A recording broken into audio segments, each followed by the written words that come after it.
दुनिया में एक से बढ़कर एक खूंखार किलर्स होते हैं, पर मेरी कहानी ना एकदम नेक्स्ट लेवल पर है। मैं जो भी किलर कॉन्ट्रैक्ट हाथ में लेता हूँ ना, वो टारगेट 3 दिन के अंदर किसी ना किसी अजीब तरीके से अपने आप ही ऊपर पहुंच जाता है। अब मैं पेविलियन के इन पागलों को बार बार चिल्ला चिल्ला कर समझा चुका हूँ कि भाई इनमें से एक भी मर्डर असल में मैंने नहीं किया है। मैं तो बस अपनी जगह पर बैठा था, लेकिन कोई अंधा भी मेरी बात मानने को तैयार नहीं है। इन सबको लगता है कि मैं पेविलियन का कोई छुपा रुस्तम यानी सीक्रेट वेपन हूँ। मतलब हद है यार, कांड अपने आप हो रहा है और सारा क्रेडिट मुझे मिल रहा है। अब इसका नतीजा ये है कि हर वो नामुमकिन मिशन जिसे देखकर बड़े से बड़े किलर्स की पैंट गीली हो जाती है, वो सीधे लाकर मेरे माथे मर दिया जाता है। और ये सारा तमाशा उस दिन शुरू हुआ जब मेरी आंख एक पुराने एम्पायर में खुली। भाई साहब, इस पुरानी दुनिया में आने का मेरा कोई इरादा नहीं था। इस बॉडी में आने के बाद मुझे पता चला कि मैं बस एक कमजोर सा पढ़ाकू लड़का था जो हर साल एग्जाम्स में फेल हो रहा था। मम्मी पापा पहले ही गुजर चुके थे और कंगाली ऐसी कि जेब में एक ढेला नहीं था। खाने के लाले पड़े थे यार। जब जीने का कोई और रास्ता नहीं बचा तो मैंने एक बड़ा रिस्क ले लिया। मैं किलर्स के गैंग नेदरवर्ल्ड पेविलियन में सबसे नीचे के लेवल पर एक नए नवेले किलर के तौर पर भर्ती हो गया। सोचा था यहाँ कम से कम 2 वक्त की रोटी मिलेगी और आराम से जिंदगी कट जाएगी, पर किस्मत देखिए भाई साहब, यहाँ तो सीधे लेने के देने पड़ गए। मैं अभी इस दिमाग में दबी पुरानी यादों को समेटने की कोशिश ही कर रहा था कि तभी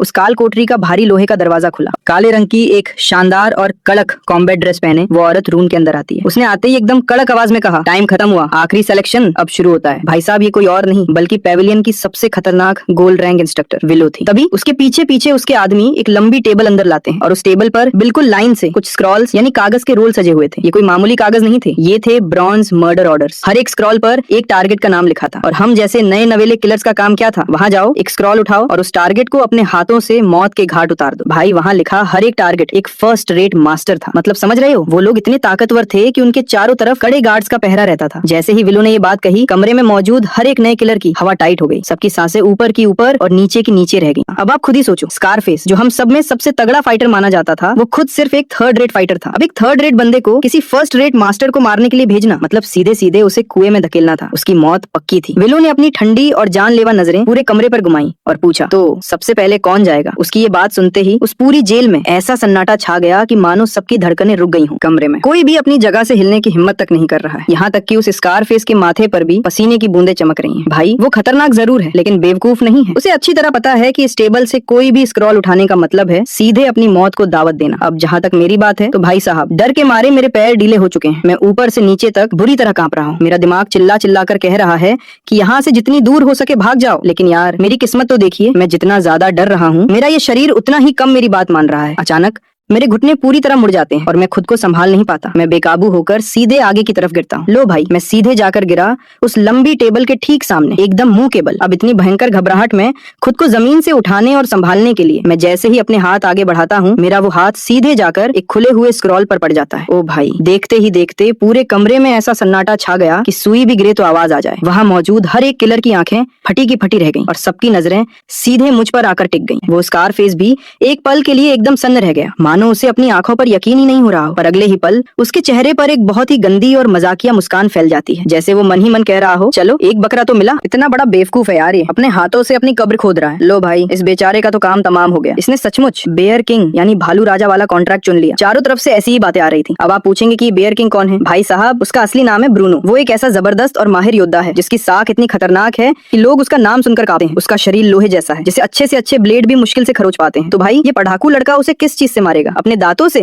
कमरे में गूंजती ये मजाक उड़ाने वाली आवाजें सुई की तरह मेरे कानों में चुभ रही थी। कसम से मेरा दिमाग पूरी तरह से खाली हो चुका था। मैं गहरे सदमे में वहीं जम गया। अरे पागलो, मैं कोई बहादुरी दिखाने नहीं आया था। मैं तो बस इसलिए लड़खड़ाया क्योंकि डर के मारे मेरे पैरों ने जवाब दे दिया था। मैं कभी भी ये जानलेवा कॉन्ट्रैक्ट नहीं लेना चाहता था। मैं इन सबको सच समझाने के लिए अपना मुंह खोलता हूँ, लेकिन जैसे ही मेरी नजरें गोल्ड इंस्ट्रक्टर विलो की उस ठंडी और जानलेवा आंख से मिलती हैं, मेरे मुंह से निकलने वाला हर एक शब्द मेरे गले में ही घुटकर रह जाता है। और जानते हो सबसे अजीब बात क्या थी? वहाँ मौजूद सबको हैरान करते हुए विलो की उन ठंडी आंखों में इस बार कोई मजाक नहीं दिख रहा, बल्कि विलो की आंखों में एक अजीब सी चमक आ जाती है। भाई साहब, उसके दिमाग में तो पिक्चर एकदम साफ थी। जहाँ बाकी के सारे किलर्स डर के मारे दुबक रहे थे, वहीं मैं अकेला ऐसा शूरवीर था जो बिना किसी डर के सीधे मौत के मिशन को गले लगाने आगे आ गया था। विलो मनी मन सोच रही होगी, कमाल है, किसी आम इंसान में इतनी हिम्मत कहाँ? अरे मैडम, कैसी हिम्मत, कौन सी बहादुरी? यहाँ अंदर ही अंदर मेरी आत्मा कांप रही है। डर के मारे मेरी आंखों में आंसू आ चुके हैं यार। तभी विलो अपनी कड़क आवाज में कहती है, चूंकि तुमने ये कॉन्ट्रैक्ट उठा लिया है तो अब से ये तुम्हारा हुआ। तुम्हारे पास पूरे 3 दिन है। अगर 3 दिन में वो टारगेट नहीं मरा तो तुम मारे जाओगे। डिंग। एक खिलाड़ी को ऐसी स्थिति में पाया गया है जहाँ मौत निश्चित है। है। एक्टिवेशन की शर्तें पूरी हो गई हैं। एब्सोल्यूट लक सिस्टम अब ऑनलाइन है। लो भाई, दिमाग में अचानक एक मशीनी आवाज गूंज उठी। रूकी क्वेस्ट जारी किया गया है। ब्रॉन्ज मर्डर ऑर्डर को पूरा करो। Target bear king, level first rate master, time limit 72 घंटे, इनाम एक रूकी रिवॉर्ड पैक, फेल होने पर सजा सीधा खात्मा। अब इससे पहले कि मेरा ये खाली दिमाग कुछ समझ पाता, काले कपड़ों में दो तगड़े आदमी आते हैं, मेरे दोनों हाथ पकड़ते हैं और मुझे घसीटते हुए उस जेल से बाहर फेंक देते हैं। बाहर आते ही जब रात की वो ठंडी हवा मेरे चेहरे पर लगती है, तब जाकर मेरी कंपी थोड़ी बंद होती है और मुझे होश आता है। मैं अपनी फूटी किस्मत को कोसते हुए अपने हाथ में थामी उस कुंद यानी बिना धार वाली बेकार सी तलवार को देखता हूँ। फिर मेरी नजर स्क्रॉल पर लिखे उन दो शब्दों पर पड़ती है, भालू राजा। कसम से यार, मेरा जोर जोर से रोने का मन कर रहा है, पर आंखों से आंसू तक सूख चुके हैं। ये तथाकथित लक सिस्टम भी ना साला ऐन मौके पर कहीं से भी टपक गया। पर सच कहूँ भाई साहब, मुझे इस लक वक में दूर दूर तक उम्मीद की कोई किरण दिखाई नहीं दे रही है। तो भाई साहब, 72 घंटे का वो काउंटडाउन आधिकारिक तौर पर यानी ऑफिशियली शुरू हो चुका है। सीधे शब्दों में कहें तो अगर मैंने इन 3 दिनों के अंदर उस भालू राजा का काम तमाम नहीं किया तो मेरा खुद का पत्ता साफ होना तय है। यार मैं तो बस एक सीधा साधा पढ़ाकू लड़का हूँ जिसे ठीक से तलवार पकड़ना तक नहीं आता। भला मैं उस खतरनाक और तगड़े योद्धा को कैसे मारूंगा जिसकी चमड़ी को लोहे की तलवार भी नहीं काट सकती। मैं अपनी उसी कुंद और बिना धार वाली बेकार सी तलवार को सीने से चिपकाए लड़खड़ाते कदमों से आगे बढ़ता जा रहा हूँ। कसम से इतनी घोर निराशा हो रही थी कि लग रहा था मेरी पूरी जिंदगी ही उल्टी गिनती पर चल रही है। चलते चलते मैं शिंगा शहर के सबसे मशहूर UI टैवन यानी वहाँ की लोकल सराय में पहुंच जाता हूँ। ये पूरे शहर की सबसे चहल पहल वाली जगह है जहाँ हर तरह के अतरंगी लोग भरे पड़े रहते हैं। भाई एक केतली चाय देना जरा। अभी लाया सर। मैं उस होटल की पहली मंजिल के सबसे अंधेरे कोने में दुबक कर बैठ जाता हूँ। मेरे सामने रखी वो चाय पिछले आधे घंटे से बिना छुए वैसी की वैसी ही पड़ी है। ऐसा नहीं है कि मुझे चाय नहीं पीनी, बस यार सच तो ये है कि डर के मारे मुझमें वो कप उठाने तक की हिम्मत नहीं बची है। मेरे हाथ इस कदर कांप रहे हैं कि कप छूते ही चाय हिलने लगती है और आधी तो टेबल पर ही गिर जाती है। मैं पिछले 2 दिनों से इसी कोने में बैठकर इस जगह पर नजर रख रहा हूँ जब से मुझे खबर मिली है कि मेरा टारगेट इसी शिंगा शहर में छुपा हुआ है। वैसे इस भालू राजा का असली नाम सांग बाओ है। वो इस पूरे इलाके का सबसे बड़ा और लोकल गुंडा है जो रोज दोपहर को ठीक इसी सराय में खाना खाने आता है। वैसे जिसे मैं अपनी भाषा में निगरानी रखना कह रहा हूँ ना, वो असल में बस एक कोने में चूहों की तरह छिपकर उसे चुपके से देखना है। पर भाई मैं जितनी बार उसे देखता हूँ मेरी बची कुची उम्मीद भी उतनी ही तेजी से दम तोड़ने लगती है। साला सांग बाओ का शरीर किसी लोहे के टावर जैसा मजबूत है। उसके हाथ मेरी जांघों से भी ज्यादा मोटे हैं यार। मैंने खुद अपनी आंखों से देखा है कि जब कोई उसे गुस्सा दिलाता है तो उसका क्या हश्र होता है। उस दानव ने बस एक थप्पड़ मारा और वो आदमी हवा में उड़ता हुआ सीधे दीवार से जा टकराया।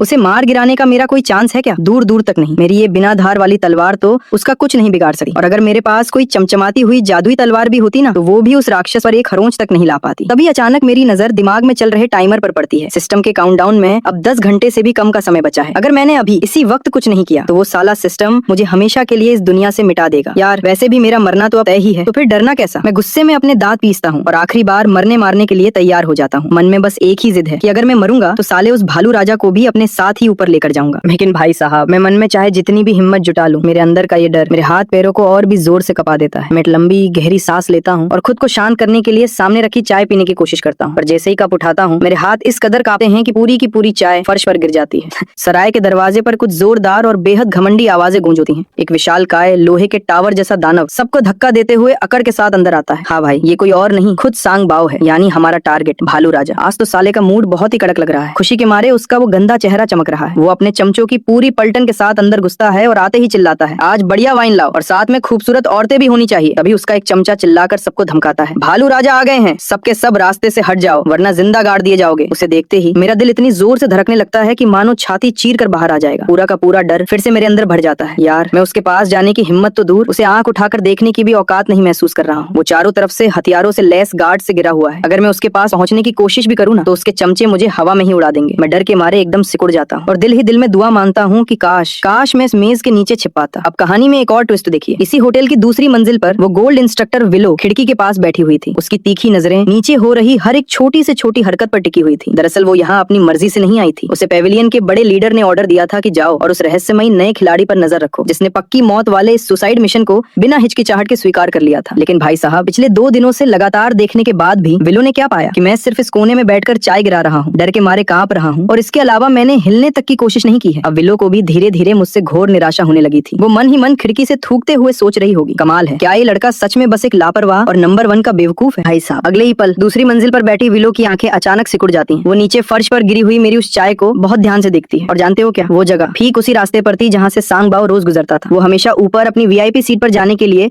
उसी रास्ते से सीढ़ियों की तरफ जाता था। विलो का दिमाग पूरी तरह घूम जाता है। उसे अब पक्का यकीन हो जाता है कि मैं कोई डरपोक नहीं बल्कि बहुत ही शातिर दिमाग किलर हूँ जो कोई बहुत बड़ी चाल चल रहा है। वो सोचने लगती है कि इस लड़के का 2 दिन तक यहाँ चुपचाप खाली बैठना कोई डर नहीं था, बल्कि वो तो सांग बाओ की हर एक उठने बैठने की आदत का हिसाब किताब लगा रहा था। बिना किसी धारदार हथियार या तलवार के सिर्फ चाय के एक गिरे हुए कप से इस लड़के ने इतना जबरदस्त और शानदार जानलेवा जाल बिछा दिया है। विलो की तो मानो सांसें ही रुक जाती हैं। उसकी नजरें नीचे फर्श पर टिक जाती हैं और वो डर के मारे एक पल के लिए भी अपनी आंखें हटाने की हिम्मत नहीं करती। अब नीचे का नजारा देखिए। सांग बाओ अपनी रौबदार आवाज में गंदी गंदी गालियां बकता हुआ बाकी के ग्राहकों को लात घूसे मारकर रास्ते से हटाते हुए सीधे सीढ़ियों की तरफ बढ़ता है। उसने अभी अभी किसी बेचारे से जबरदस्ती रंगदारी वसूली थी, इसलिए वो बहुत ही कड़क मूड में था। और उस घमंडी दानव को अपने पैरों के ठीक नीचे पड़े चाय के उस पानी के गड्ढे का जरा भी अंदाजा नहीं था। और वही हुआ। जैसे ही उसका भारी पैर उस गीली जगह पर पड़ता है, उसका पैर बुरी तरह फिसल जाता है, उसका पूरा बैलेंस बिगड़ जाता है और उसका वो 300 पाउंड का भारी भड़कम सांड जैसा शरीर हवा में लहराते हुए आगे की तरफ गिरता है। उसका सिर सीधे पास की एक मेज से जाकर टकराता है और किस्मत देखिए, उस मेज पर मिर्च के खौलते हुए तेल का एक हॉट पॉट का बर्तन रखा हुआ था। टक्कर लगते ही वो बर्तन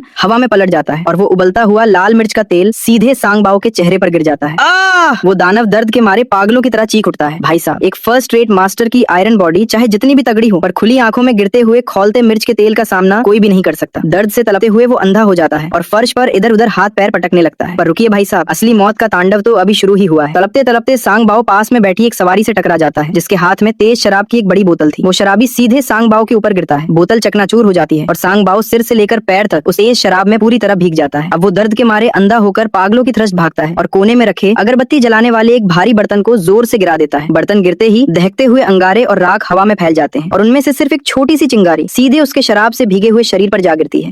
तुरंत ही उसके पूरे शरीर में एक भयानक आग भड़क उठी है। देखते ही देखते वो साला एक जलती हुई जिंदा मशाल बन जाता है। मदद, कोई मेरी मदद करो, बचाओ मुझे, वो तड़पते हुए चीखता है और घबराहट में इधर उधर दीवारों से टकराता हुआ सराय की खिड़की की ओर भागता है ताकि सीधे नीचे बहने वाली नदी में कूदकर अपनी जान बचा सके। सराय में मौजूद हर एक मेहमान इस खौफनाक मंजर को देखकर सदमे में जम जाता है। भाई साहब, पूरी जगह पर ऐसी अफरा तफरी मच जाती है कि पूछो मत। अब जहाँ तक मेरी बात है तो मैं खुद अपनी आंखें फाड़े हैरान होकर ये सब देख रहा था। वो जलती हुई जिंदा मशाल यानी सांग बाओ खिड़की के शीशे तोड़ता हुआ उस सराय की दूसरी मंजिल से सीधे नीचे गिरता है। ठीक उसी समय नीचे की सड़क से एक कैंडी बेचने वाला गुजर रहा था, जो लकड़ी की तीखी सीखों पर हौथौन के फल लगाकर बेचता था। उसकी उस स्ट्रॉ वाली रेहड़ी में बड़ी बड़ी और बेहद नुकीली लकड़ी की सीखें ऊपर की तरफ निकली हुई थी। सर, पूरी सड़क पर सन्नाटा छा जाता है। वो 300 पाउंड का सांड सीधे उन तीखी सीखों के ऊपर जाकर गिरता है और वो नुकीली लकड़ियां सीधे उसकी गर्दन के आर पार हो जाती हैं। आग की लपटें अभी पूरी तरह शांत भी नहीं हुई थी कि तड़प तड़प कर उस राक्षस की जान निकल गई। सराय के अंदर और बाहर ऐसा सन्नाटा छा गया मानो कोई शमशान घाट हो। सब लोग एकदम सन्न होकर मुंह खोले उस अजीब और डरावने मंजर को घूर रहे थे। अब जरा ऊपर उस अंधेरे कोने में खड़ी विलो का हाल देखिए। वो इतनी सहम गई थी कि उसने अपनी तलवार की मूठ को इतनी कसकर पकड़ा कि डर के मारे उसकी उंगलियों की पोरे सफेद पड़ गईं। उसके पूरे शरीर में एक ठंडी सिहरन दौड़ गई थी। उसे अब 200% यकीन हो चुका था कि ये कोई आम एक्सीडेंट नहीं है। ये तो स्वर्ग, पृथ्वी और समय का एक ऐसा अद्भुत मिलन था जिसे सिर्फ एक महा मास्टर ही अंजाम दे सकता है। विलो मनी मन सोच रही थी, ओह माय गॉड, ये कोई साधारण हत्या नहीं है। ये तो कायनात की शक्ति से कॉज एंड इफेक्ट यानी कारण और प्रभाव के जरिए की गई एक रूहानी हत्या है। एक ऐसी हत्या जिसका कोई रूप नहीं, जहाँ तलवार की कोई चमक नहीं दिखी, हाथों पर खून की एक बूंद तक नहीं लगी और ना ही शरीर की कोई आंतरिक ऊर्जा इस्तेमाल हुई। भाई साहब, किलर्स की दुनिया में इसे सबसे ऊंचा और आखिरी मुकाम माना जाता है। विलो ऊपर से मुझे कांपते हुए देखती है और वो क्या समझती है कि मैं किसी बहुत बड़े मिशन को पूरा करने के बाद बुरी तरह थक चुका हूँ। वो अंदर तक पूरी तरह हिल गई थी और उसे पक्का यकीन हो गया कि मैं कोई आम इंसान नहीं बल्कि दुनिया का सबसे छुपा हुआ और खतरनाक मास्टर हूँ। अरे मैडम, क्या मास्टर, कौन सा प्लान? असल में तो मैं बस उस कोने में दुबका हुआ था और डर के मारे पैंट गीली कर रहा था। मैंने तो बस गलती से एक कप चाय गिराई थी यार। इन सब भयानक बातों का मुझसे दूर दूर तक कोई लेना देना नहीं था। खैर, मैं तो अपनी कंपकंपी समेटते हुए बिना कोई आवाज किए दबे पांव पेविलियन के उस छिपने वाले ठिकाने की तरफ वापस भाग खड़ा हुआ। तो भाई साहब, जब मैं वापस ठिकाने पर पहुंचा तो वहाँ का माहौल ही बदला हुआ था। सबके सब मुझे ऐसे घूर रहे थे जैसे मैं कोई इंसान नहीं बल्कि कोई जीता जागता राक्षस हूँ। असल में उस भालू राजा की वो अजीबोगरीब मौत पूरे इलाके में एक खौफनाक कहानी बन चुकी थी। अब आप खुद ही सोचिए ना, एक ऐसा खतरनाक फर्स्ट रेट मास्टर जिसे लोहे की तलवारें भी नहीं छू सकती थी, उसे चाय, मिर्च के हॉट पॉट, शराबी की बोतल, अगरबत्ती के बर्तन और एक कैंडी बेचने वाले की लकड़ी की सीख से मार दिया गया। ये बात सुनने में जितनी अजीब और यकीन से परे लगती है उतनी ही सच थी। और सबसे बड़ा मजाक तो ये था कि इस पूरे बवासीर की शुरुआत मैंने ही की थी। मैं जो एक कमजोर सा पढ़ाकू लड़का हूँ और डर के मारे ठीक से चल भी नहीं सका। बांग, तभी एक जबरदस्त दहाड़ उस सराय के सन्नाटे को चीर देती है। वो और कोई नहीं, स्कारफेस था। जलन के मारे उसका वो डरावना चेहरा और भी ज्यादा टेढ़ा हो चुका था। वो इस कड़वे सच को मानने से साफ इनकार कर रहा था। वो गुस्से में चिल्लाया, ऐसा हो ही नहीं सकता, बिल्कुल नहीं। ये लड़का तो एक मामूली मामूली सा चूहा है जिसमें जरा सी भी अंदरूनी ताकत नहीं है। वो भला इतने बड़े मास्टर को कैसे मार सकता है? इसने जरूर पीठ पीछे कोई गंदी चाल चली होगी, किसी बाहर वाले की मदद ली होगी, या फिर चुपके से जहर का इस्तेमाल किया होगा। भाई साहब वो गुस्से से पूरी तरह पागल हो रहा था। उसे ये बात किसी भी कीमत पर हजम नहीं हो रही थी कि जिस हारे हुए इंसान को वो हमेशा अपने पैर की जूती समझता था, उसने एक ऐसा कारनामा कर दिखाया जिसे करने की हिम्मत वो खुद अपनी पूरी जिंदगी में कभी नहीं कर पाता। वो विलो के सामने चिल्लाया, मैं इसे मानने से साफ इनकार करता हूँ। पेविलियन का नियम एकदम साफ है, कोई भी अगर किसी दूसरे की हत्या पर शक करता है तो वो डेथ वेवर यानी मौत की मंजूरी पर साइन करके आमने सामने का द्वंद्व युद्ध कर सकता है। मैं इस चूहे को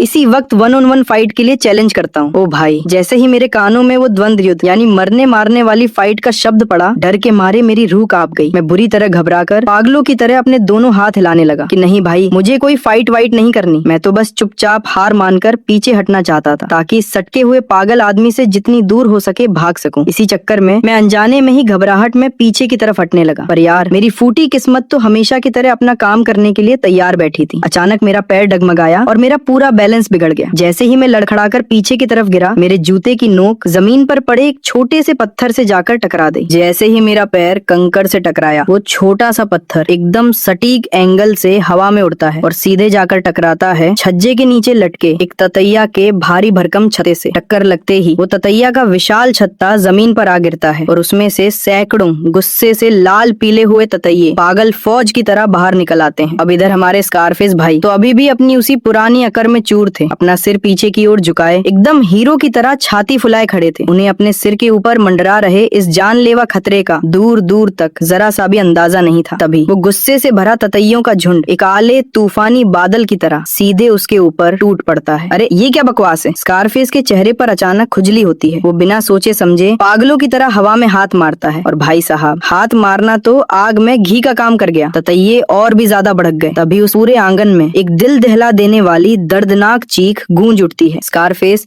उस भयानक झुंड के बीच ऐसा घिर जाता है कि साले के पास भागने की 1 इंच भी जगह नहीं बचती। वो बेतहाशा अपने हाथ पैर पटकता है, पर वो जितना हाथ मारता उसे उतने ही ज्यादा डंक लगते जा रहे थे। अब उस जैसे मामूली 3rd रेट फाइटर की अंदरूनी ताकत भला ततैयों की इस भूखी फौज के सामने क्या खाक टिकती। वो ततैये उसके शरीर की हर छोटी से छोटी जगह से कपड़ों के अंदर घुस घुस कर डंक मार रहे थे। बस कुछ ही पलों के अंदर स्कारफेस सीधे जमीन पर आ गिरता है। उसका पूरा शरीर सूज कर कद्दू जैसा हो जाता है और मुंह से सफेद झाग निकलने लगता है। उसकी खुली हुई चमड़ी का एक एक इंच डंकों से बुरी तरह छलनी हो चुका था। देखते ही देखते उसकी जान निकल गई और वो वहीं तड़प तड़प कर ढेर हो गया। एक बार फिर उस पूरे आंगन में ऐसा सन्नाटा छा गया मानो कोई कब्रिस्तान हो। सब के सब एकदम हैरान परेशान खड़े थे। उनकी नजरें एक बार स्कारफेस की उस सड़ी हुई लाश को देखती और दूसरी बार सीधे मेरे मासूम चेहरे पर आकर टिक जाती। भीड़ में फुसफुसाहट शुरू हो गई। भाई, भालू राजा को मारना शायद किस्मत की बात रही होगी, लेकिन ये साला दोबारा इत्तेफाक नहीं हो सकता। इस बंदे ने बस एक कदम पीछे हटाया, एक मामूली कंकड़ उछाला और ततैया के झुंड ने उसे पल भर में खत्म कर दिया जिसने इसे चैलेंज किया था। भाई साहब, ऐसी ताकत तो सचमुच डरावनी है। वहाँ खड़ी पूरी भीड़ ने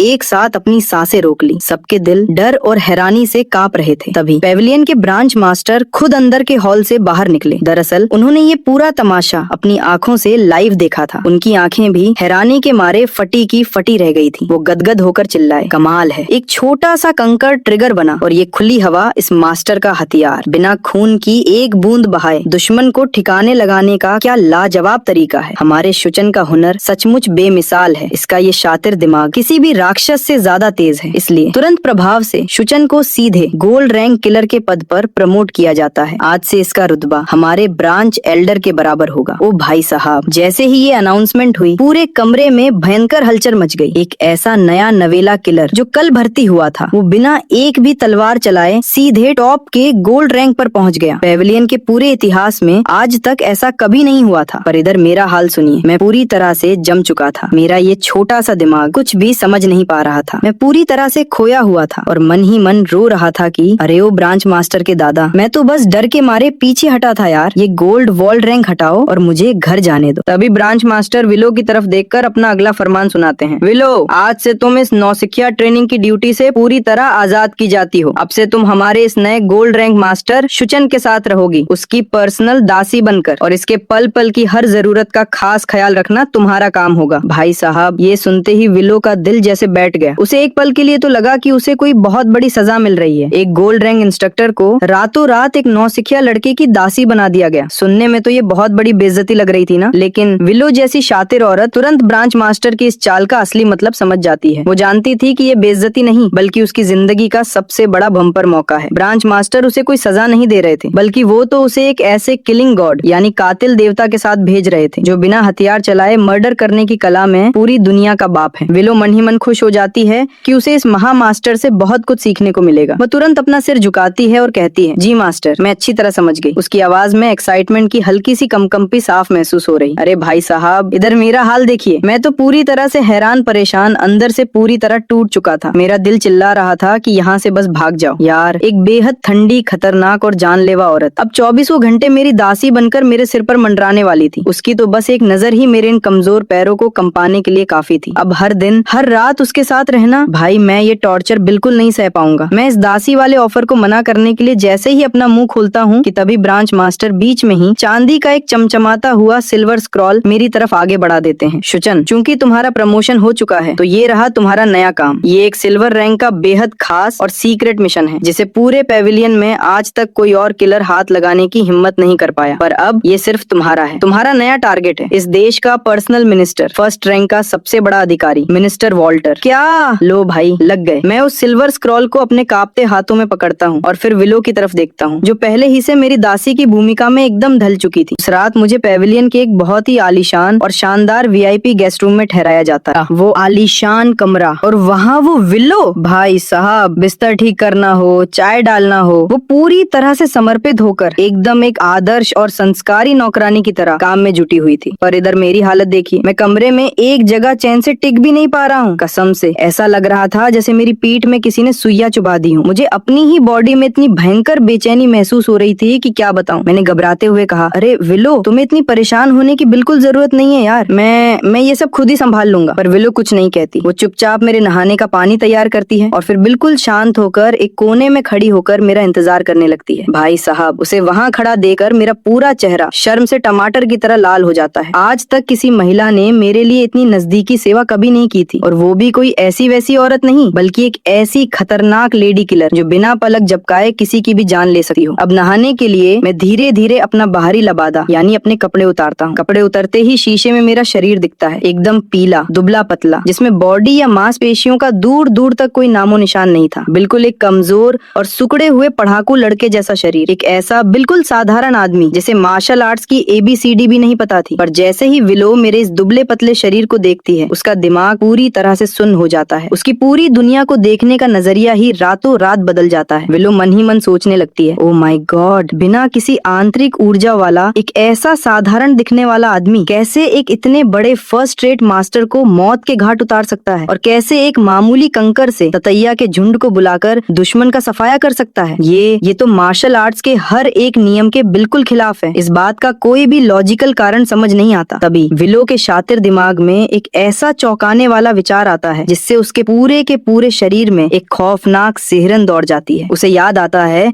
कि मार्शल आर्ट्स के रास्ते की जो सबसे ऊंची और आखिरी मंजिल होती है, वहाँ पहुंचकर एक आम मास्टर सीधा संत बन जाता है। और भाई साहब, उस गॉड लेवल के मुकाम पर पहुंचने के बाद किसी भी इंसान को अंदरूनी ताकत या मार्शल आर्ट्स की बिल्कुल भी जरूरत नहीं होती। उसकी हर एक छोटी हरकत कुदरती तौर पर इस पूरी कायनात के साथ तालमेल बिठा लेती है। वहाँ पहुंचकर इंसान की सिर्फ एक ही हरकत इस पूरी धरती और आसमान को हिलाकर रख सकती है। और किलर्स की दुनिया में इस महान अवस्था का एक बहुत ही सुंदर नाम है, सादगी की ओर लौटना। विलो को अब जाकर असली बात समझ में आती है। वो खुद को ही डांटते हुए सोचती है, धत तेरी की, इस मास्टर शुचन में अंदरूनी ताकत की कोई कमी नहीं है, बल्कि वो तो इस मार्शल आर्ट्स की मोह माया से बहुत आगे निकल चुका है। तभी तो इसके हाथ से गिरी चाय का एक मामूली प्याला भी दुश्मन के लिए एक जबरदस्त और शानदार जानलेवा जाल बन जाता है। विलो मनी मन सोच रही थी कि इस मास्टर के हाथ से छूटा एक छोटा सा पत्थर भी एक खतरनाक दुश्मन का पल भर में सफाया कर देता है। ये दोनों ही मौतें असल में इस कायनात की शक्ति थी। भाई साहब, उसके मन का अब एक एक शक पूरी तरह दूर हो चुका था। विलो मेरी पीठ की ओर देखती है और उसकी आंखों में मेरे लिए गहरी श्रद्धा और सम्मान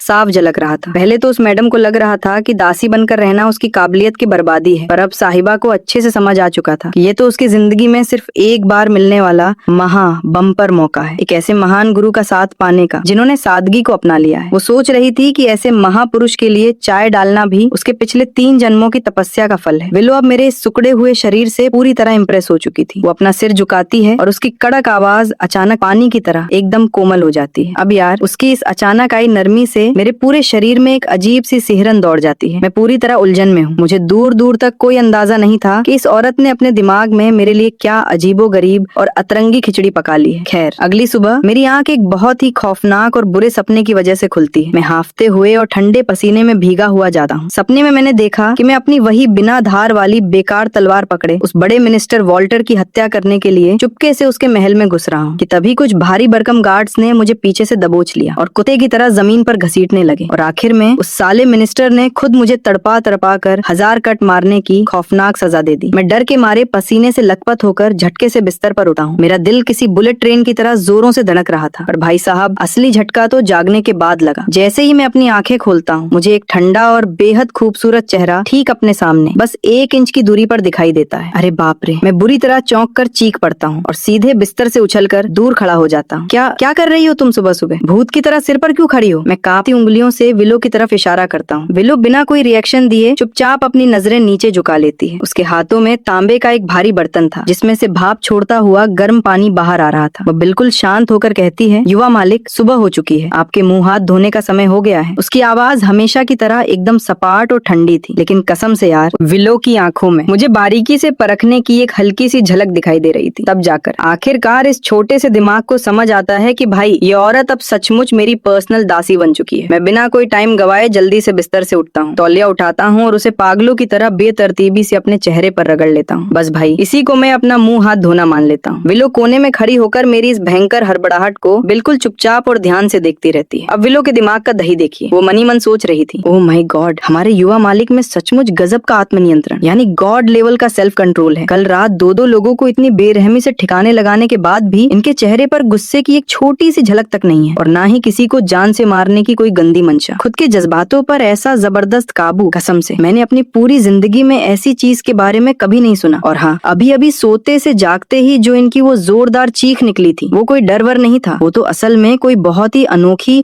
और प्राचीन सांस लेने की तकनीक, ब्रीदिंग टेक्निक रही होगी, जिसमें शरीर की सोई हुई छिपी क्षमता को जगाने के लिए अचानक एक जबरदस्त झटके का इस्तेमाल किया जाता है। वाह, क्या गजब का ट्रेनिंग का तरीका है इनका। अरे भाई साहब, अगर मुझे उस पल जरा सा भी पता चल जाता कि इस औरत के दिमाग में क्या भयंकर खिचड़ी पक रही है तो कसम से मैं वहीं घुटनों के बल बैठकर रोने लगा। रुयन यानी मेरी फूटी किस्मत, कसम से तूने मुझे आज फिर चौंका दिया। खैर विलो मेरा बिस्तर ठीक करते हुए एकदम नॉर्मल अंदाज में मुझसे पूछती है, युवा मालिक हमारे अगले मिशन के बारे में यानी उस मिनिस्टर वॉल्टर को ठिकाने लगाने की क्या योजना है? भाई साहब वो मुझसे ये सवाल इसलिए पूछ रही थी क्योंकि उसे उम्मीद थी कि मेरे मुंह से निकलने वाले हर एक शब्द से उसे हत्या की कला का कोई बहुत बड़ा गुप्त राज जानने को मिलेगा। अब इधर मेरे दिमाग में तो डर के मारे जोर जोर से चीखें गूंज रही थी। मेरा मन कर रहा था कि मैं चिल्लाकर कहूँ कि मेरी पैंट गीली हो रही है, लेकिन मैं जोर से कुछ भी कहने की हिम्मत नहीं करता। यार मैंने अब तक एक बात बहुत अच्छे से समझ ली थी कि कातिलों की इस पागल भीड़ के सामने आप जितना ज्यादा सच समझाने की कोशिश करोगे, इन पागलों की कल्पनाएं और इनका दिमाग उतना ही ज्यादा बेकाबू होता चला जाएगा। इसलिए यहाँ जिंदा बचने की सबसे बेस्ट रणनीति बस एक ही है, एकदम रहस्यमयी दिखो और जितना हो सके कम से कम मुंह खोलो।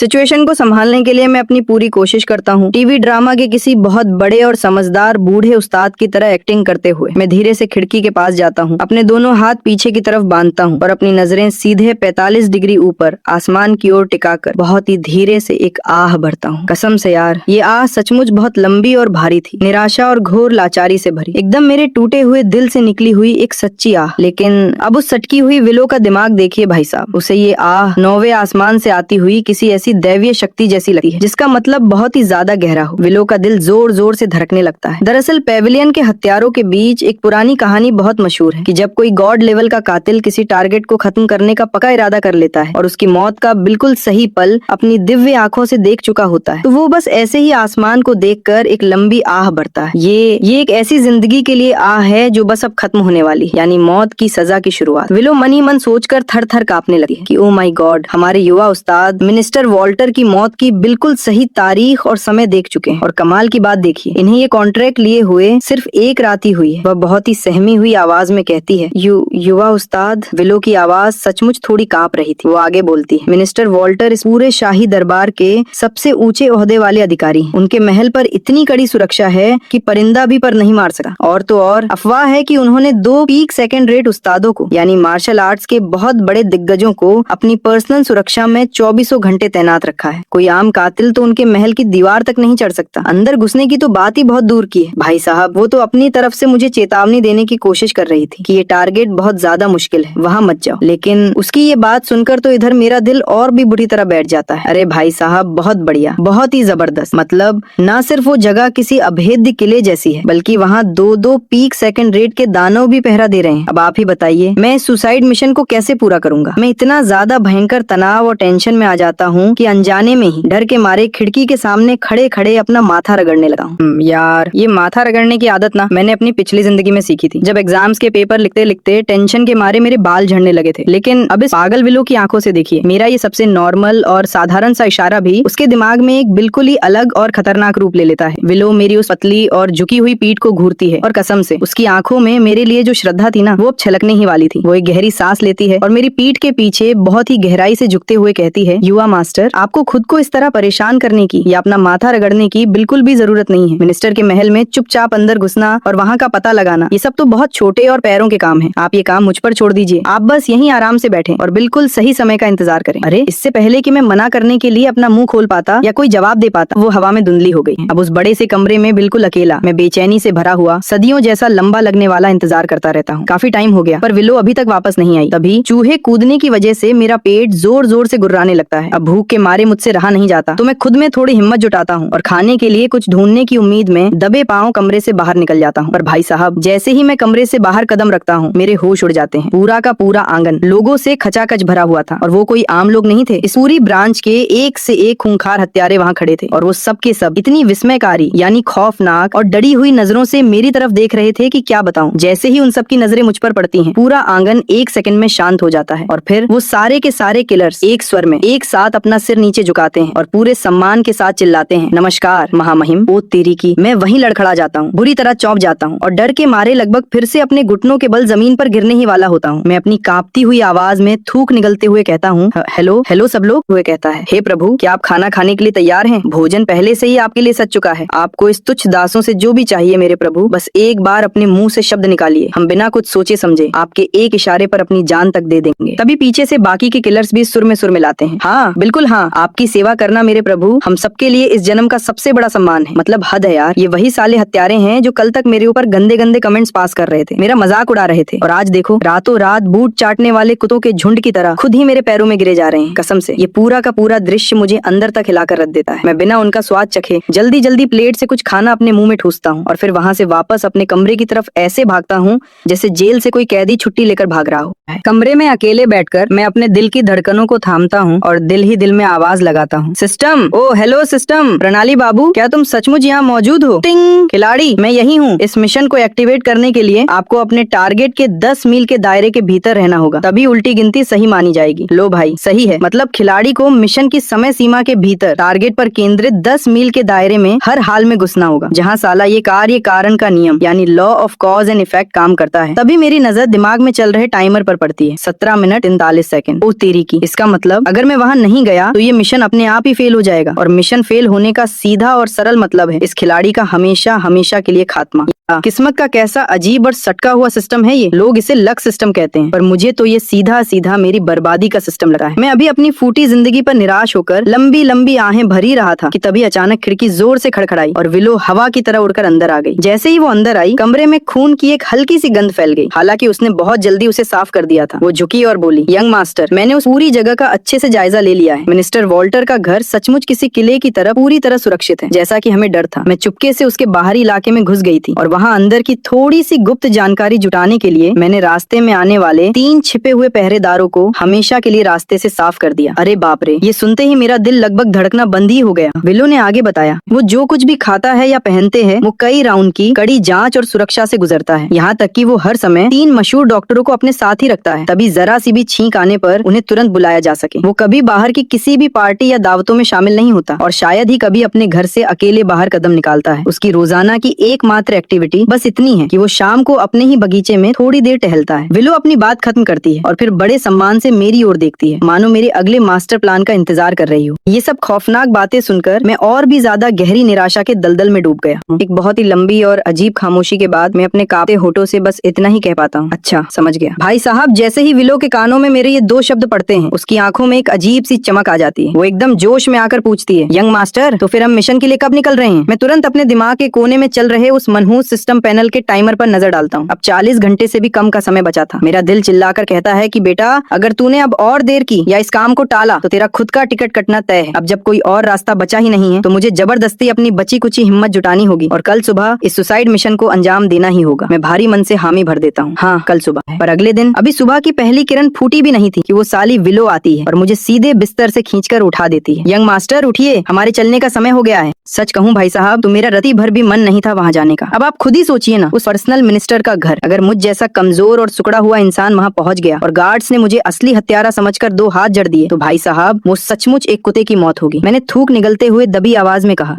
विलो, क्या हमें सचमुच वहाँ जाना जरूरी है क्या? वो मिनिस्टर वॉल्टर तो वैसे भी अपने घर से कभी बाहर पैर तक नहीं निकालता ना। जैसे ही मैंने ये कहा, विलो 1 सेकंड के लिए रुकते हुए कहती है, यंग मास्टर, आप तो ये बात पहले ही बहुत अच्छे से समझ गए होंगे कि हत्या की इस गुप्त कला के 3 सबसे बड़े स्तर होते हैं। सबसे निचला और घटिया स्तर है दुश्मन पर सामने से जाहिलों की तरह हमला करना। बीच का स्तर है चुपके से जहर देना या घात लगाकर वार करना, जो असली महारत से थोड़ा नीचे है। लेकिन हमारे युवा मास्टर ने जो रास्ता चुना है वो इस पूरी दुनिया की सबसे ऊंची और आखिरी रणनीति है। कारण और प्रभाव के सामान्य नियमों को मिलाकर एक अदृश्य योजना बनाना, एक ऐसी मास्टर योजना जिसके रहते हुए आपको खुद कभी किसी खतरे में पड़ने की जरूरत ही नहीं पड़ती। आपको बस इस स्वर्ग, पृथ्वी और किस्मत के बहाव के साथ चुपचाप चलना होता है और पूरी स्थिति खुद ब खुद आपके आस पास आकर सेट हो जाती है। ओ भाई साहब, ये औरत स्वर्ग और पृथ्वी के मेल की जो इतनी भारी भारी बातें कर रही है, क्या वो असल में इस साले सिस्टम की एक्टिवेशन रेंज नहीं है? पर यार, सोचने वाली बात ये है कि इसे इसके बारे में कैसे पता चला? क्या इसके पास भी कोई खुफिया सिस्टम है क्या? नहीं रुको, मैं जैसे ही विलो की उन आंखों में देखता हूँ ना, जो मेरे लिए एक अजीब सी दीवानगी भरी चमक से जल रही थी, तो मुझे तुरंत सारा गेम समझ में आ जाता है। धत तेरी की, ये औरत फिर से अपने दिमाग में कोई ना कोई अतरंगी और खतरनाक कल्पना पका रही है। विलो पूरे जोश में आकर कहती है, यंग मास्टर, मैं आपकी चाल समझ गई। हमें उस मिनिस्टर के घर में चुपके से घुसने की या अपनी जान जोखिम में डालने की कोई जरूरत नहीं है। हमें तो बस बिल्कुल सही पल का इंतजार करना है। हमारा काम बस एक ऐसी सही जगह ढूंढना है जहाँ से हमें नीचे का सब कुछ एकदम साफ साफ दिखाई दे। मुझे पूरा यकीन है यंग मास्टर कि आपने अपनी किसी ऐसी गुप्त कैलकुलेशन से ये पता लगा लिया होगा जिसे मैं जैसा मामूली इंसान समझ भी नहीं सका। खैर, सिचुएशन हाथ से ना निकल जाए इसलिए मैं अपना गला साफ करता हूँ, अपने दोनों हाथों को बड़े स्टाइल से पीठ के पीछे जोड़ता हूँ और एक बार फिर किसी त्रिकालदर्शी बुद्धिमान गुरु की मुद्रा में आ जाता हूँ। जैसे ही मैं ये पोज लेता हूँ, विलो अपनी मुट्ठी को अपनी दूसरी हथेली पर जोर से दबाती है। वो साफ तौर पर मेरे लिए बहुत ज्यादा भावुक हो चुकी थी। और बस भाई साहब, देखते ही देखते हम दोनों अपने सुसाइड मिशन के लिए निकल पड़ते हैं। पेविलियन की वो लोकल ब्रांच हमारे जाने के लिए एक बहुत ही साधारण सी गाड़ी का इंतजाम भी करती है। मैं चुपचाप मुंह लटकाकर उस गाड़ी के अंदर जाकर बैठ जाता हूँ। कसम से यार, मुझे अंदर से बिल्कुल ऐसी फीलिंग आ रही थी जैसे किसी बेगुनाह कैदी को फांसी के फंदे की तरफ ले जाया जा रहा हो। गाड़ी के लगने वाले हर एक छोटे से झटके के साथ मेरा ये कमजोर दिल इतनी जोर से धड़क रहा था कि मानो अभी बाहर आ जाएगा। वहीं ठीक मेरे सामने विलो बैठी हुई थी। उसका चेहरा एकदम गंभीर था और उसकी आंखें पूरी तरह से बंद थी। उसे देखकर ऐसा लग रहा था मानो वो सचमुच इस स्वर्ग और पृथ्वी की गुप्त शक्तियों पर कोई बहुत बड़ा ध्यान लगा रही हो। बड़े हुए यार, विलो जो आंखें बंद करके बैठी है ना, वो कोई ध्यान नहीं लगा रही है। असल में वो अपने शातिर दिमाग में मेरे पिछले 2 हमलों को, यानी उस 1 कप चाय और एक मामूली कंकड़ वाले सीन को बार बार याद कर रही है। वो मनी मन सोच रही होगी कि वाह, कितनी साधारण चीजें हैं ना, फिर भी हमारे युवा गुरु के हाथों में आते ही वे दुनिया के सबसे घातक और खूंखार हथियार बन जाती हैं। और तभी हमारी गाड़ी मिनिस्टर के घर से ठीक 2 गलियां पहले ही रुक जाती है। विलो अपनी आंखें खोलती है और दबी आवाज में कहती है, यंग मास्टर, हम इससे ज्यादा पास गाड़ी लेकर नहीं जा सकते। आगे एक प्रतिबंधित यानी पूरी तरह बैन की हुई VIP गली है जहाँ शाही सैनिक 24 घंटे गश्त करते हैं। मैं डरते डरते गाड़ी का पर्दा थोड़ा सा उठाता हूँ और बाहर झाँकता हूँ। दूर एक बेहद आलीशान और शानदार हवेली खड़ी थी। हवेली के मेन गेट पर चमचमाते हथियारों से लैस सैनिकों की 2 लंबी लंबी कतारें तैनात थी। मैं धीरे से थूक निगलते हुए विलो से कहता हूँ, विलो, चलो आसपास ही कहीं छिपने की सुरक्षित जगह ढूंढते हैं ना। विलो बस अपनी जिद में अपना सिर हिला देती है। वो फुर्ती से गाड़ी से नीचे कूदती है। उसकी वो बाज जैसी तेज नजरें आसपास की हर एक चीज का जायजा ले रही थी। यंग मास्टर, मेरे पीछे पीछे आइए। इतना कहकर वो मुझे एक बहुत ही तंग, संकरी और अंधेरी गली में ले जाती है। तभी विलो एक जगह रुकती है और ऊपर की तरफ इशारा करते हुए कहती है, यंग मास्टर, यही वो बिल्कुल सही जगह है। मैंने जैसे ही ऊपर देखा, मेरे तोते उड़ते हुए फुसफुसाती है, यंग मास्टर, मिनिस्टर वॉल्टर हर दोपहर का वक्त ठीक इसी बगीचे में बिताते हैं। यहाँ से हम उनकी हर एक हरकत को साफ साफ देख सकते हैं और ठीक ठीक पता लगा सकते हैं कि वे इस वक्त कहाँ पर हैं। भाई साहब, ये बात सोचकर ही मेरे बदन के रोंगटे खड़े हो जाते हैं। हे भगवान, रोयन, क्या तुम सचमुच उन पर नजर रखने के बारे में इतने ज्यादा गंभीर हो? अरे, क्या हम बस कहीं छिपने की नॉर्मल सी जगह नहीं ढूंढने वाले थे? मैं घबराकर ऊपर देखता हूँ और फिर उस चिकनी एकदम सीधी दीवार की ओर इशारा करते हुए कहता हूँ, विलो, सब ठीक है, पर हम वहाँ इतनी ऊपर जाएंगे कैसे भाई? ये सराय कम से कम 30 फीट ऊंची होगी और मुझे मार्शल आर्ट्स की वो लाइटनेस स्किल यानी हवा में उड़ने वाली कला बिल्कुल नहीं आती। विलो मेरी ओर देखती है, कुछ नहीं कहती। करती, वो बस चुपचाप मेरे सामने आती है, थोड़ा सा झुकती है और अपने उस मजबूत सुडौल कंधे पर धीरे से थपथपाती है। लो भाई, इसका मतलब एकदम साफ था, वो उसे अपनी पीठ पर लाद कर ऊपर ले जाना चाहती थी। ये देखते ही मेरा पूरा चेहरा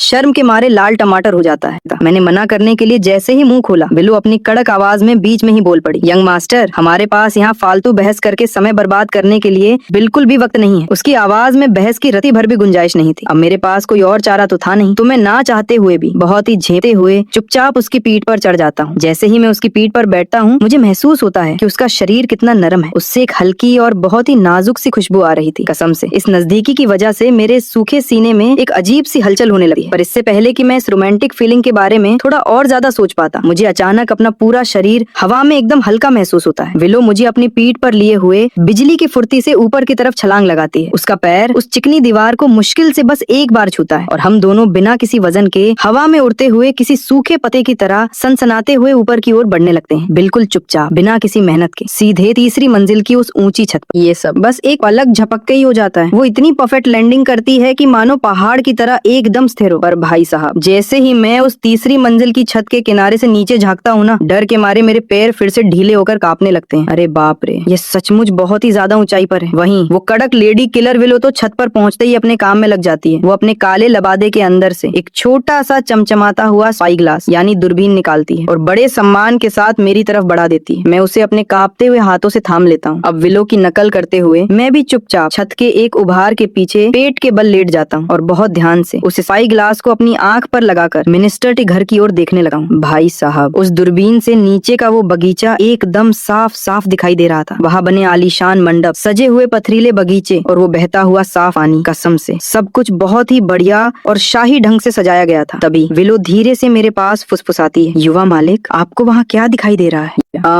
मुझे तो बस एक मोटा सा बूढ़ा आदमी दिख रहा है जिसने बहुत ही शानदार और चमकीले सरकारी कपड़े पहने हुए हैं और वो नौकरों नौकरानियों की एक बहुत बड़ी भीड़ से घिरा हुआ मजे से बगीचे में पतंग उड़ा रहा है। भाई साहब, मेरे मुंह से ये साधारण सी बात सुनते ही विलो की वो बाज जैसी नजरें और भी ज्यादा तेज और तीखी हो जाती। अभी अचानक मेरे मुंह से बस यूं ही एक बात निकल जाती है, यार आज हवा काफी तेज चल रही है ना। कसम से बस यही एक मामूली सी बात उस समय मेरे इस छोटे से दिमाग में आई थी।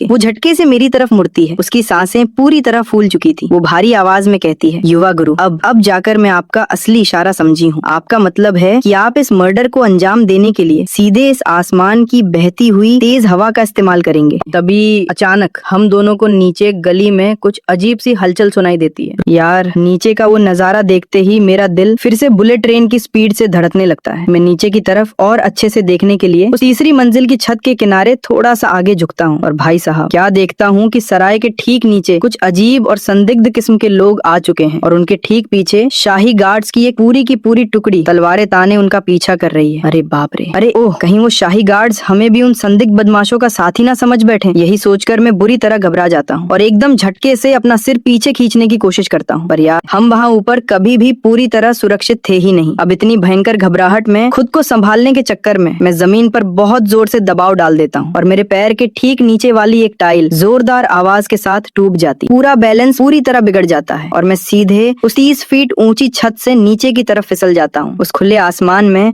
मेरी एक दिल दहला देने वाली भयानक चीख गूंज उठती है, युवा मास्टर! विलो जोर से चिल्लाती है और भाई साहब, बिना एक पल भी सोचे समझे वो वफादार औरत सीधे मेरे पीछे उस ऊंची छत से कूद पड़ती है। वो हवा में ही हाथ फैलाकर मुझे पकड़ने की पूरी कोशिश करती है, लेकिन गुरुत्वाकर्षण के आगे किसकी चलती है। मैं बहुत ही तेजी से नीचे की तरफ गिर रहा होता हूँ। वो हवा में छलांग मारकर बस किसी तरह मेरे लबादे का यानी मेरे कुर्ते का आखिरी किनारा ही पकड़ पाती है। हवा में कपड़ा फटने की एक दर्दनाक आवाज आती है। विलो के हाथ में बस मेरे कुर्ते का एक फटा हुआ चीथरा रह जाता है, जबकि मैं किसी बेजान बोरी की तरह सीधे नीचे उस अंधेरी गली की तरफ गिरता चला जाता हूँ। मौत को एकदम करीब देखकर मैं डर के मारे अपनी दोनों आंखें कसकर बंद कर लेता हूँ और अपनी इस फूटी जिंदगी से पूरी तरह हार मान लेता हूँ। मैंने अपनी जिंदगी में कभी सपने में भी नहीं सोचा था यार कि मैं किसी दूसरे खूंखार हत्यारे के हाथों मरूंगा या वो साला सिस्टम मुझे मिटाएगा। मैं तो यहाँ गलती से छत से गिरकर कद्दू की तरह पिचक कर मरने जा रहा हूँ। हे भगवान, कितना घटिया और फनी अंत है ये मेरी जिंदगी का। पर अरे भाई साहब, जिस भयंकर दर्द और हड्डी टूटने की आवाज की मुझे उम्मीद थी वैसा कुछ भी नहीं होता, बल्कि इसके बजाय मेरे नीचे जो भी चीज थी वो मुझे बहुत ही ज्यादा नरम और थोड़ी लचीली सी महसूस होती है। बहुत ही डरते डरते सावधानी से अपनी सिर्फ एक आंख खोलता हूँ और भाई साहब, क्या देखता हूँ कि मैं जमीन पर नहीं बल्कि एक जीते जागते आदमी के ऊपर लेटा हुआ हूँ। उसने रात के अंधेरे में छिपने वाले गहरे काले रंग के कपड़े पहने हुए थे। उसका चेहरा एक काले नकाब से ढका हुआ था। मैं बिजली की फुर्ती से उसके ऊपर से हटकर बगल में खड़ा हो जाता हूँ। वो बड़ी श्रद्धा से अपने हाथ जोड़कर बोला, क्या क्या गजब का कमाल का हुनर है आपका जनाब। हम पिछले कई घंटों से चोरों के इस शातिर गिरोह का पीछा कर रहे थे। ये साले बहुत तेजी से भाग रहे थे और जैसे ही इस अंधेरी गली में घुसे हमने इन्हें पूरी तरह खो दिया था। पर भाई साहब, कौन सपने में भी सोच सकता था कि सीधे आसमान से अचानक कोई ऐसा रहस्यमयी सुपर हीरो टपकेगा और बस नीचे लैंड करते ही इनके सबसे बड़े लीडर को एक ही झटके में बेहोश करके यमराज के पास भेज देगा। ये तो साक्षात कुदरत का इंसाफ है जो सीधे आसमान से गिरा है। मैं खुद अंदर से इतना हैरान था कि क्या बताऊं। मैं इसे अपने ही हाथ पे टटोल कर चेक करता हूँ कि कहीं कुछ टूटा तो नहीं, पर गलती से नीचे गिर गया था, बस इतनी सी बात है। लेकिन वो कैप्टन मुझे ऐसी तीखी नजर से घूरता है जैसे उसे मेरी इस मासूम बात पर रत्ती भर भी यकीन न हो। वो आगे बढ़कर मेरी पीठ थपथपाते हुए बोला, जनाब, हमारे सामने इतनी ज्यादा विनम्रता और सादगी दिखाने की बिल्कुल कोई जरूरत नहीं है। एक 3 मंजिला ऊंची छत से इस तरह जानबूझकर फिसलना और हवा में तैरते हुए ठीक उस गिरोह के लीडर के सिर के ऊपर लैंड करना, भाई साहब, इस तरह का गॉड लेवल का हुनर हम जैसों का दिमाग पूरी तरह सुन्न कर देता है। आप सचमुच महान हैं। तभी वो विलो बिल्कुल चुपचाप बिल्ली की तरह उस अंधेरी गली में नीचे उतरती है। वो जमीन पर तड़पते हुए उन चोरों को देखती है, फिर बड़े ध्यान से मुझे घूरती है जो वहाँ बिल्कुल सही सलामत और सुरक्षित खड़ा था। और भाई साहब, उसकी उन ठंडी आंखों में अचानक कुछ बहुत बड़ा समझ आने की चमक दिखाई देती है। तो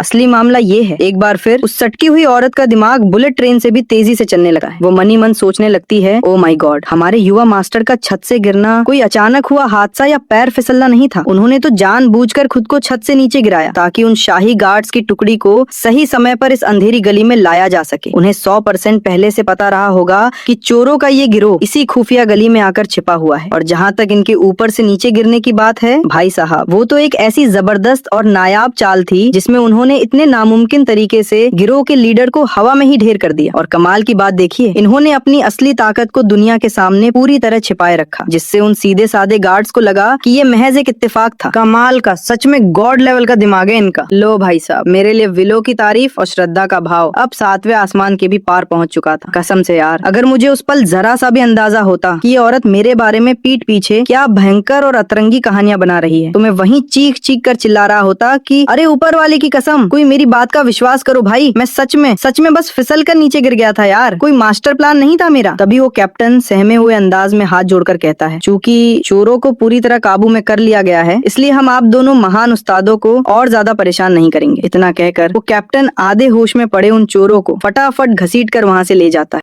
मैं अपना कांपता हुआ हाथ सीधे अपने सीने पर रखता हूँ, जहाँ मेरा दिल अभी भी जोर जोर से धड़क रहा था। कसम से यार, मेरे पैर अभी भी बुरी तरह कांप रहे थे। मैं बस किसी भी तरह इस भूतिया और मनहूस गली से जिंदा बाहर निकलना चाहता था। मैंने थूक निगलते हुए कहा, चलो कहीं और चलते हैं यार, ये जगह बहुत ज्यादा खतरनाक है। विलो ने तुरंत आज्ञाकारी नौकरानी की तरह सिर झुकाया और बोली, जैसा आप कहें यंग मास्टर। विलो मुझे मिनिस्टर वॉल्टर के घर के ठीक सामने बने एक आलीशान चाय घर में ले जाती है। शुक्र है भगवान का कि इस बार हम किसी भूतिया छत पर नहीं चढ़ते, बल्कि आराम से दूसरी मंजिल पर खिड़की के पास लगी एक सीट पर बैठ जाते हैं। भाई साहब, यहाँ से हम मिनिस्टर के पीछे का बगीचा तो नहीं देख सकते थे, लेकिन हाँ, उसके घर के ऊपर का खुला आसमान एकदम साफ साफ दिखाई दे रहा था। मैं अपने दोनों हाथों से चाय का प्याला पकड़े हुए हूँ, पर मेरे हाथ अभी भी बुरी तरह कांप रहे हैं। कसम से यार, छत से नीचे गिरने की उस खौफनाक घटना ने मुझे अंदर तक बुरी तरह डरा कर रख दिया था। मैं चिढ़कर अपने दिमाग के कोने में आवाज लगाता हूँ, ओए सिस्टम, सुन रहा है ना तू? साले, अभी अभी उस छत से गिरने की वजह से मैं लगभग मरने ही वाला था। क्या तुम्हारा एक कीमती लक सिस्टम मुझे एक छोटी सी सुरक्षा तक नहीं दे सकता क्या? डिंग। खिलाड़ी, ध्यान से सुनो। आपका ये लक मुख्य रूप से कारण प्रभाव के नियम, कॉज एंड इफेक्ट, मिशन के लक्ष्यों और कभी कभार अचानक मिलने वाले रोमांटिक मौकों को कंट्रोल करता है। खिलाड़ी की अपनी पर्सनल सुरक्षा के लिए यह सिस्टम बस बुरी किस्मत से बचाने का एक बेसिक असर देता है, जैसे कि आपको बिल्कुल समतल जमीन पर फिसल कर गिरने से बचाना या अपनी ही चाय पीते समय गला घुटने से बचाना। परंतु अभी अभी तुमने खुद को जानबूझकर एक ऐसी खतरनाक और कम संभावना वाली स्थिति में डाला जो बेसिक सुरक्षा के दायरे से बिल्कुल बाहर थी। हालांकि आपके एब्सोल्यूट लक के पैसे वसर की वजह से मामला फिर भी बहुत अच्छे से सुलझ गया और आप बच गए। मैंने अपनी फूटी किस्मत और इस अतरंगी लक सिस्टम पर अपने दिल से एक और बहुत ही लंबी और बेबस आह भरी। पर ठीक उसी समय मिनिस्टर के उस आलीशान पिछले बगीचे में मिनिस्टर वॉल्टर मजे से अपनी पतंगबाजी का लुत्फ उठा रहे थे। और ऊपर जाओ और ऊपर, वो पूरे उत्साह से चिल्लाते हुए अपने हाथों में उस पतंग की डोर को जोर जोर से खींचते हैं। भाई साहब, आज हवा सचमुच बहुत तेज थी और उनकी वो बड़ी सी रॉकआइट यानी पत्थर जैसी मजबूत शाही पतंग आसमान में पहले से कहीं ज्यादा ऊंचाई पर उड़ रही थी, जो लगभग आंखों से ओझल होने ही वाली थी। तभी उनका वफादार नौकर घबरा कर हाथ जोड़ता है। मालिक, हवा बहुत ज्यादा तेज चल रही है, शायद हमें इस पतंग को अब वापस नीचे खींच लेना चाहिए। किस बात का डर है बेवकूफ? तुझे क्या लगता है ये कोई मामूली पतंग है? इस पतंग की डोर को खरीदने के लिए मैंने पानी की तरह पैसा बहाया है। पश्चिमी इलाकों के एक बहुत बड़े व्यापारी से खास तौर पर मंगाया गया जंगली रेशम का धागा है ये, जिसमें हीरे के बारीक कण और लोहे के पतले तार बुने गए हैं। इस थोड़ी बहुत हवा से इसका कुछ नहीं बिगड़ने वाला। अरे तू कुल्हाड़ी से भी इसे नहीं काट सकता। लो, जैसे ही वो अपनी इस कामयाबी के मजे ले रहे होते हैं, आसमान का मिजाज अचानक बदल जाता है। हवा पहले से भी कई गुना ज्यादा तेज और खौफनाक हो जाती है। तभी अचानक आसमान से एक बहुत ही जोरदार और तूफानी झोंका आता है और वो आलीशान पतंग हवा के उस थप्पड़ को सह नहीं पाती और आसमान में बुरी तरह इधर उधर डगमगाने लगती है, मानो उसने भयंकर शराब पी रखी हो। मालिक, जल्दी से डोर को ढील दीजिए, उसे छोड़ दीजिए, नौकर अपनी पूरी ताकत से चिल्लाता है। पर भाई साहब, हवा का वो जोर इतना भयंकर और नामुमकिन था कि मिनिस्टर वॉल्टर का वो भारी भरकम शरीर भी आगे की ओर खिंचा चला जाता है और वो लड़खड़ाकर कई कदम आगे बढ़ जाते हैं। अब जाकर उस घमंडी वॉल्टर की भी सिटी पिटी पूरी तरह गुम हो जाती है। वो बुरी तरह घबरा जाता है। वो पागलों की तरह उस डोर को अपने हाथों से छोड़ने की कोशिश करता है, लेकिन वो बेहद मजबूत और लोहे जैसी डोर हवा के दबाव से खिंचकर इतनी ज्यादा तनी हुई थी कि वो साली सीधे उसकी कलाई के चारों ओर फंदे की तरह कसकर लिपट जाती। मिनिस्टर वॉल्टर अब डर के मारे पागलों की तरह चीख उठे हैं। उनकी चीख सुनकर कई खूंखार गार्ड्स उनकी मदद के लिए आगे दौड़ते हैं ताकि सब मिलकर उस लोहे की डोर को किसी तरह काबू में कर सकें। लेकिन ठीक उसी पल, बिना किसी चेतावनी के, साक्षात काल बनकर आसमान से एक भयानक आफत आती है। अचानक उस साफ आसमान में एक भयंकर बिजली कड़कती है, ऐसी कान फाड़ देने वाली भयानक आवाज कि मानो धरती फट गई हो, और वो आकाशीय बिजली बिल्कुल सटीक निशाने पर जाकर गिरती है, सीधे आसमान में काफी ऊंचाई पर उड़ रही उस बदकिस्मत पतंग के ऊपर। पतंग तुरंत आग पकड़ लेती है और एक खौफनाक आता गोला बन जाती है। और गेम देखिए भाई साहब, बिजली का वो लाखों वोल्ट का जबरदस्त झटका उस लोहे के तार वाली पतंग की डोर से होते हुए सीधे बिजली की रफ्तार से नीचे की तरफ दौड़ता है।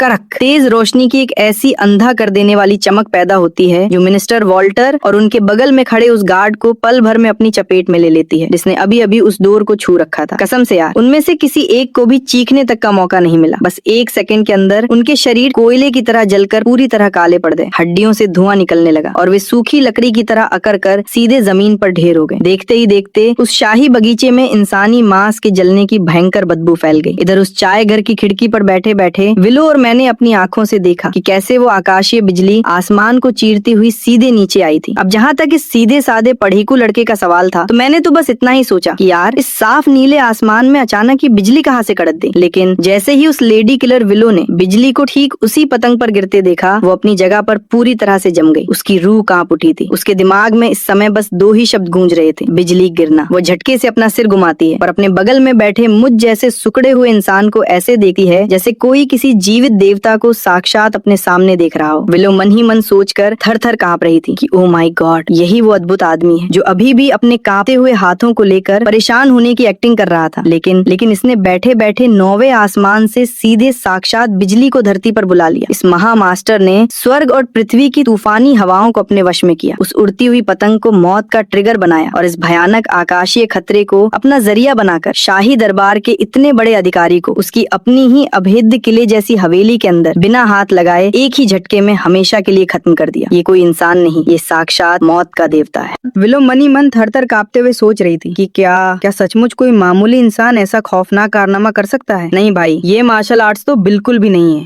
ये तो साक्षात दैवीय जादू है, कुदरत की कोई अलौकिक और जादुई शक्ति थी। अब जहाँ तक मेरी बात है भाई साहब, तो मैंने तो आखिरकार शांति से अपनी वो ठंडी हो रही चाय खत्म कर ली थी। मैंने बड़े आराम से चाय का कप नीचे रखा और खिड़की से बाहर झुककर दूर उस लाश को देखा जो पूरी तरह जलकर कोयला हो चुकी थी और उसके ठीक बगल में उस टूटी हुई पतंग की लोहे वाली डोर पड़ी हुई थी। कसम से यार, मेरा दिमाग इस समय पूरी तरह से उलझन में था। मैं मनी मन सोच रहा था कि यार, इस मिनिस्टर वॉल्टर पर अभी अभी आसमान से बिजली गिरी है, पर इस पूरे बवासीर का मुझसे दूर दूर तक कोई लेना देना नहीं है ना। मैं तो बस यहाँ चुपचाप खिड़की के पास बैठकर अपनी मजे से चाय पी रहा था। कांड तो अपने आप हुआ है यार। पर भाई साहब, ये खबर कि देश के इतने बड़े पर्सनल मामलों के मिनिस्टर की मौत उनके ही घर के बगीचे में बिजली गिरने से हो गई है। ये बात पूरी राजधानी में जंगल की आग की तरह फैल गई। सिर्फ आधे घंटे के अंदर ही पूरी की पूरी राजधानी के बच्चे बच्चे को ये बात पता चल चुकी थी। क्या शाही दरबार और क्या आम सड़कें, भाई साहब सब के सब अंदर तक पूरी तरह हिल गए थे। हर कोई बुरी तरह बेचैन था और अपनी अपनी मनगढ़ंत कहानियां पका रहा था। सड़क पर खड़े कुछ लोगों का कहना था, भाई मिनिस्टर वॉल्टर ने अपनी पूरी जिंदगी में बहुत ही काले और बुरे काम किए थे। ये तो आखिरकार भगवान के घर देर है अंधेर नहीं, स्वर्ग ने खुद उसे उसके पापों की खौफनाक सजा दी है। वहीं कुछ दूसरे ज्ञानियों का कहना था, अरे नहीं भाई, ये कोई भगवान की सजा नहीं है, मिनिस्टर के किसी बहुत बड़े दुश्मन ने उसे तड़पा तड़पा कर मारने के लिए कोई खतरनाक काला जादू या किसी तांत्रिक का श्राप इस्तेमाल किया है।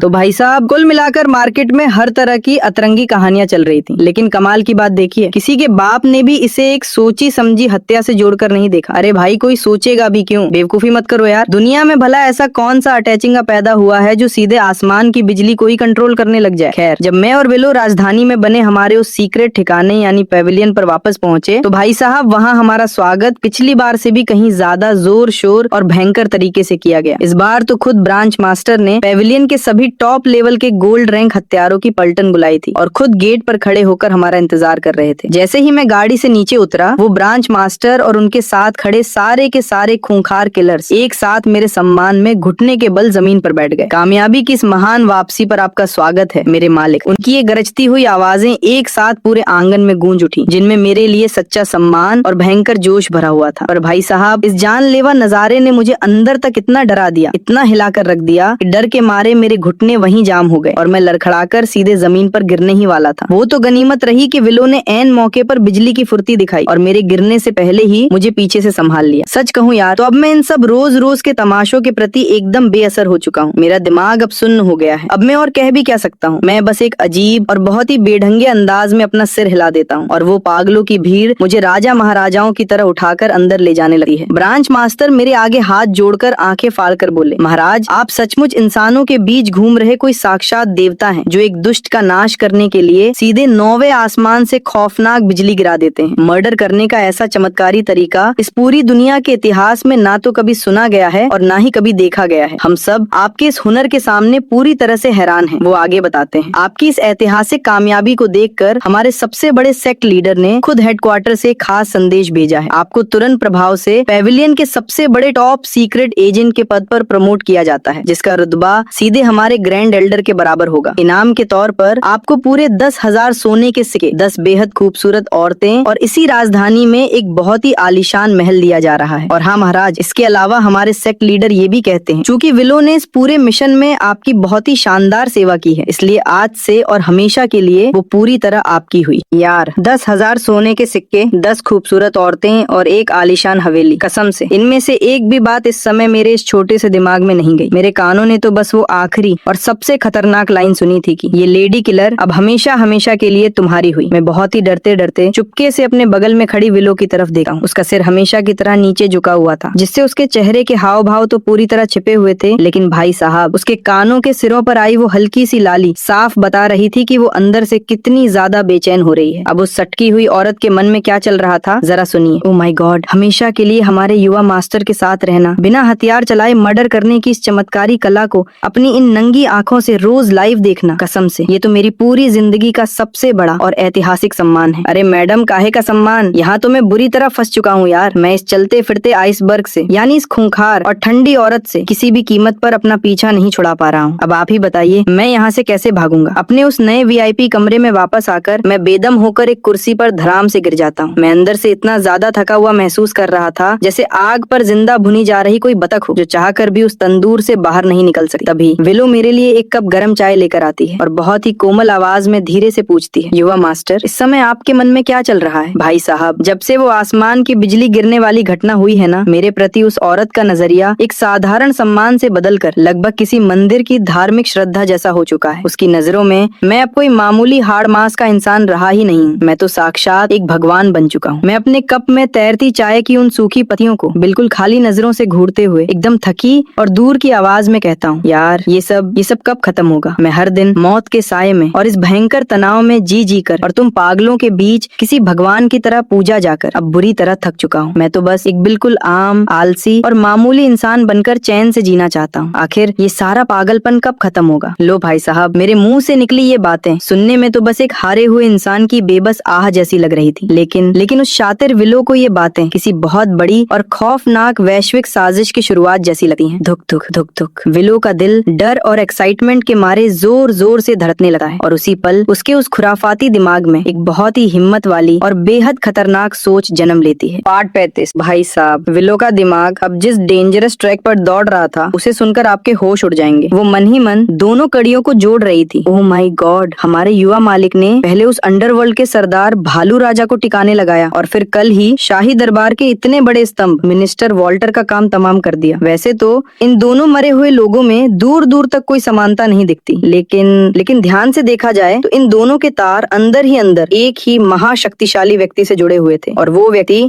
खुद इस देश का क्राउन प्रिंस यानी होने वाला राजा है, भालू राजा। वो काली ताकत था जिसे क्राउन प्रिंस ने अंडरवर्ल्ड में अपना सपोर्ट दे रखा था और मिनिस्टर वॉल्टर शाही दरबार में क्राउन प्रिंस के गुट का सबसे मजबूत और वफादार सिपाही था। इसका मतलब हमारे युवा मालिक ने एक एक करके क्राउन प्रिंस के दाएं और बाएं दोनों सबसे भरोसेमंद हाथों को हमेशा के लिए काट दिया है। तो क्या इनका असली मकसद? भाई साहब, विलो अपने दिमाग में इस खौफनाक सोच को पूरा करने की हिम्मत तक नहीं जुटा पा रही थी। वो जोर जोर से लंबी लंबी सांसें लेने लगती है। जब वो मेरी तरफ देखती है तो डर के मारे उसकी आंखें फटी की फटी रह जाती हैं। वो मन ही मन कांपते हुए सोचती है, हे भगवान, हमारे युवा मालिक यहाँ सिर्फ पेविलियन के छोटे मोटे मर्डर कॉन्ट्रैक्ट पूरे नहीं कर रहे हैं, ये तो अकेले दम पर इस पूरे साम्राज्य की नींव हिला रहे हैं। इनका असली मकसद इस पूरे राजवंश को उखाड़ कर फेंकना है। तभी तो इन्होंने कल रात उदास होकर मुझसे पूछा था कि यह सब कब खत्म होगा, क्योंकि इनका असली और अंतिम मकसद तो इस देश का शाही सिंहासन हासिल करना है और जब तक ये उस गद्दी पर खुद नहीं बैठ जाते तब तक मौत का यह तांडव कभी नहीं रुकेगा। जब विलो को इस महाविस्फोटक बात का एहसास होता है तो वो बड़े आश्चर्य से मेरे इस मासूम चेहरे को देखती है, मेरे इन नाजुक नैन नक्शों को, जिन पर उसे लग रहा था